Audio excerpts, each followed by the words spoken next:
have you here with us to help wrap things up.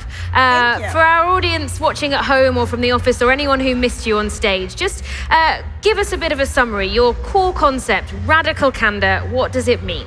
Sure. So the easiest way to think about radical candor is a 2x2 framework. So on the vertical axis is care personally. On the horizontal axis is challenge directly. When you both care and challenge, it's radical candor.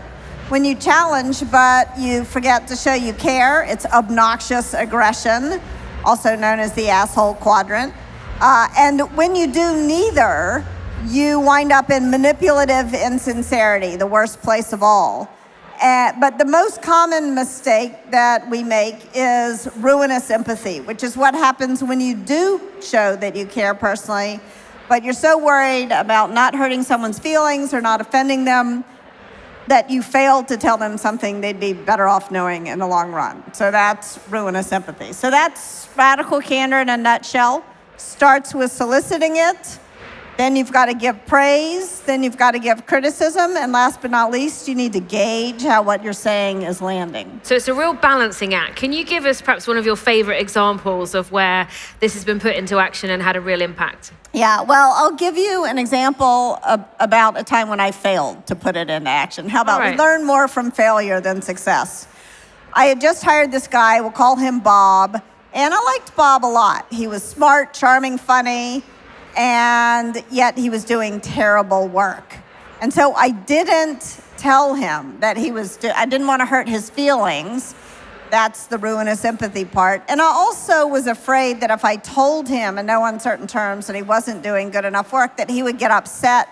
Maybe he would start to cry. Then everybody else would think I was you know what. And so that was the manipulative insincerity part, the part of me that was worried about my reputation as a leader. This goes on for months and months, and eventually the inevitable happens. And I realized people are going to start quitting. Everybody's frustrated. Not only have I been unfair to him not to tell him, I've been unfair to the whole team. And when I finally did explain to him where things stood, he pushed his chair back from the table. He looked me right in the eye and he said, "Why didn't you tell me?" And as that question was going around in my head with no good answer, he looked at me again. "Why didn't anyone tell me? I thought you all cared about me." And those are the moments. Every leader I've ever worked with has had a moment like that. Those are the moments that are so painful. It's hard. It was hard for me, worse for Bob, bad for the whole team, and bad for our investors because we weren't getting results. So that's an example of what not to do. So how much harder is it to have this real honesty with somebody that's a popular and well-liked person on the team versus someone that people don't really click with outside of work? They're both hard. They're both really hard. They're hard for different reasons. And it's interesting. The more you care about someone, the more aware you are of how they're going to feel when you tell them the thing. So that creates difficulty.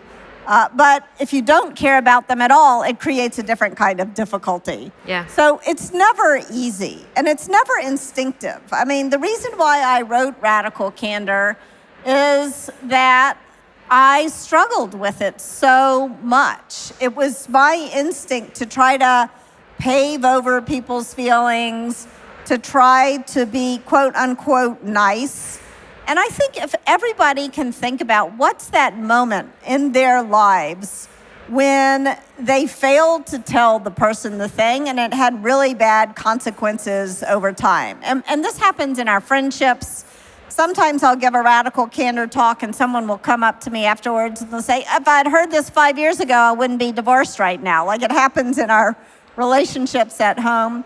So if you think about that time in your life when you failed to say the thing and it had much worse consequences than saying the thing would have, that is what will help you realize it's kinder in the long run to say it than not to say it. Yeah, really interesting perspective.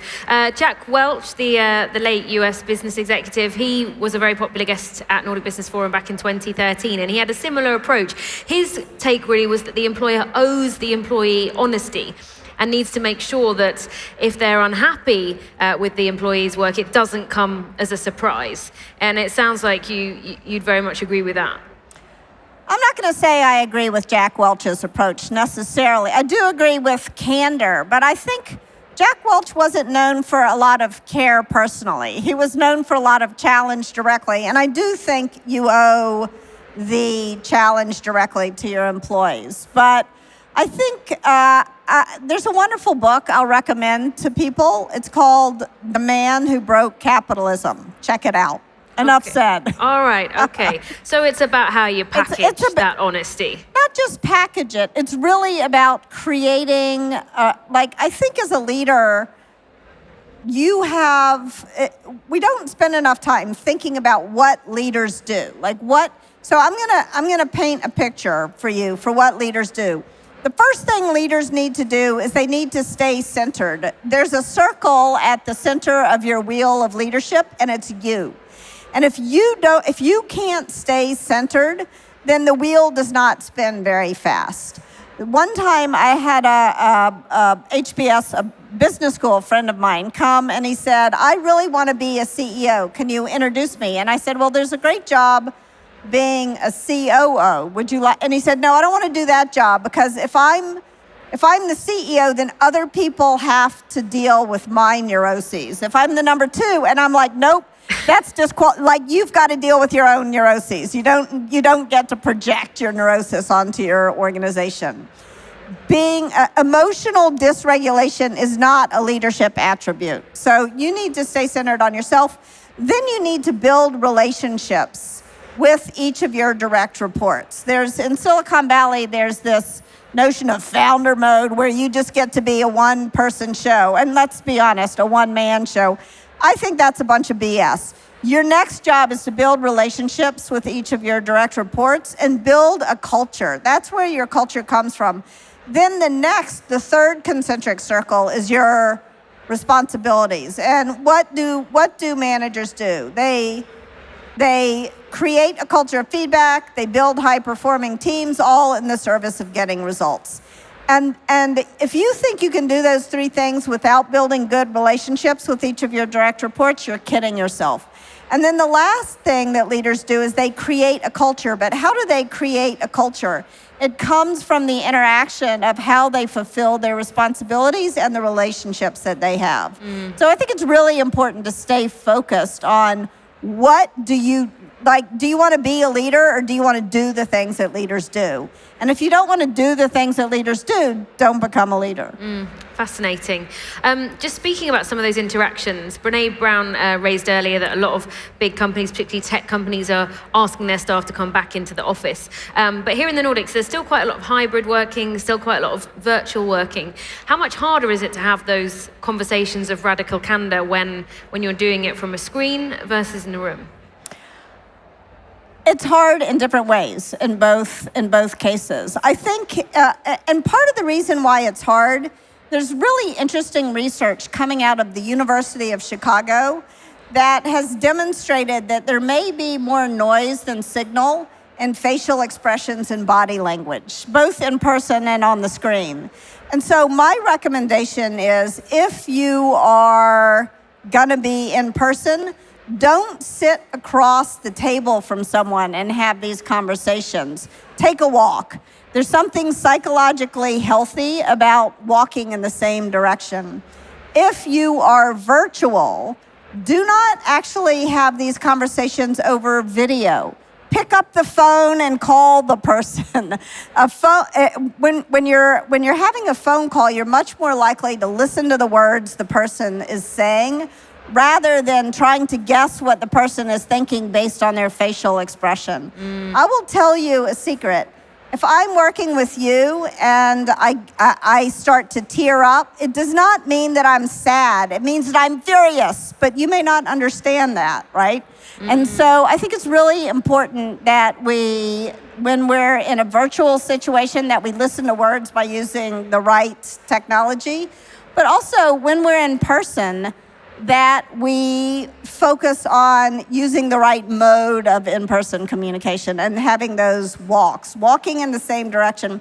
So I think whether you're in person or virtual, you need to be very conscious of how you are communicating with people and creating the space. I think the best radical candor that I've ever gotten in my career has happened in these impromptu 2-minute conversations.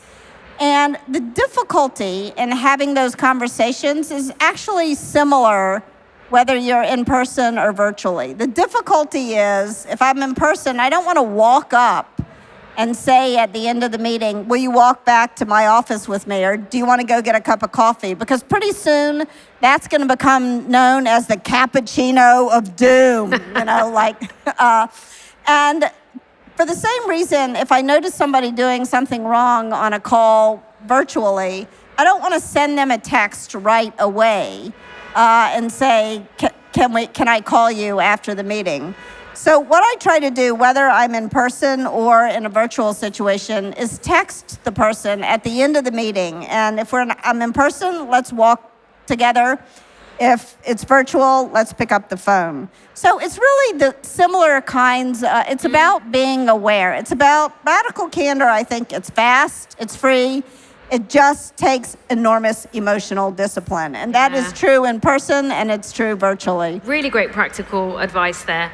We've got quite a few questions for you, Kim. This one says, can you do radical candor to your supervisor or someone above you without being fired in the process? Yes. Radical candor works the same, in theory, up, down, sideways, and at home. So wherever, and it's about a human relationship. So how can you speak truth to power without blowing up your career? Because it does, I want to acknowledge, for a lot of people, it feels much scarier to be radically candid with their boss than it does with their employee. But one of the interesting things that I've discovered in my coaching practice is that everybody has a different level. There are some people who find it easy to be radically candid with their boss, but much harder to be radically candid with their team. There's some people who struggle the most sideways, who find it really hard to be radically candid with their peers. So I want to acknowledge that. What are the things that you can do to make it safe, regardless of where you are in the hierarchy? Follow that order of operations. Solicit feedback before you give it. You want to know what the other person is thinking. Give praise, express gratitude, especially if it's your boss, not because you want to kiss up. I think there's a special place in hell for people who kiss up and kick down. But you can express gratitude to your boss. Often your boss may not know what they're doing right, what they're doing that helps you, and it's useful to tell them, so they'll do more of it. For the same reason, it's useful for them to tell you. And then you want to make sure that when your boss does something that really upsets you, that you don't hold it in, because then they're going to do it again, and you're going to be more mad, and then they're going to do it a third time, and you're going to be even more mad. And by the 10th time they do the same thing that's been bothering you for the last 3 months, you explode. At least I do this. And maybe I don't say it in the best possible way. So a stitch in time takes 9. Say it early. And gauge, when you say it, gauge how your boss is feeling. And remember, sometimes your boss may be sad, sometimes your boss may be mad. And in either one of those cases, it's your cue to show your boss that you care about them. Other times, your boss will just brush you off.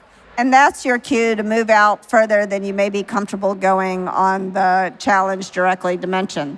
So in theory, it's the same up, down, and sideways. In reality, it can feel very different. One time I gave a talk and I got on a plane and I got a text from someone and he said, tried radical candor on my boss, got fired. And I'm like, oh no, I'm so sorry. I know a lot of people. Can I help you find a job? And this person said, actually, I'm better off. I already got another job. Thank you. So you never know what's going to happen. Yeah, and sometimes it proves you're not in the right organization if things aren't taken in the right way. If your boss, if you try radical candor with your boss and they won't accept it, My next bit of advice is polish up the old resume and start looking for another boss. Kim, what a pleasure to have you here with us. Thanks for all the practical advice. And hopefully we'll see you again another time at Nordic Business Forum. I would love it. Thank you so much.